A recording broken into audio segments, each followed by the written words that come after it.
पुढची बातमी बघूया। शिवसेना, ठाकरे गट आणि काँग्रेस यांच्यामध्ये विधानसभेच्या विरोधी पक्षनेतेपदावरून सध्या रस्सीखेच सुरू आहे अशी चर्चा होताना दिसते आणि याची कारण म्हणजे शिवसेना, ठाकरे गटाने विधानसभेमध्ये दावा केला तर काँग्रेस आता विधान परिषदेमध्ये दावा करणार आहे। विधान परिषदेमध्ये सध्या महाविकास आघाडीचा विचार केला तर काँग्रेसचं संख्याबळ जास्त आहे।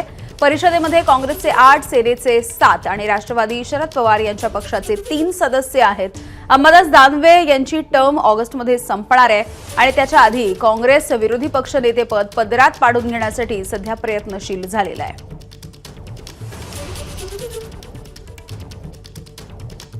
दरम्यान विरोधी पक्षनेतेपद आम्हालाच मिळेल, आमची संख्या जास्त आहे अशी प्रतिक्रिया अंबादास दानवे यांनी दिली आहे। विधिमंडळ सचिवांना या संदर्भात पत्र लिहिल्याचं सुद्धा त्यांनी म्हटलंय।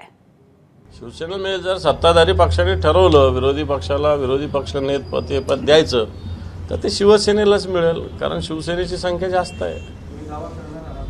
दावा करायची गरज नाही। आमचे गटनेते, विधिमंडळ गटनेते आम्ही विधिमंडळ सचिवालयाला कळवलेलं आहे।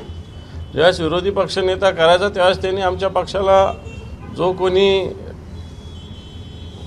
म्हणजे त्यांनी आम्हाला निमंत्रित करून आम्हाला विचारणा करावी। अजून त्यांनी निर्णय घेतला पाहिजे। आम्ही दावा करून काय अर्थ आहे? आम्ही तर दावा केलेलाच आहे ना।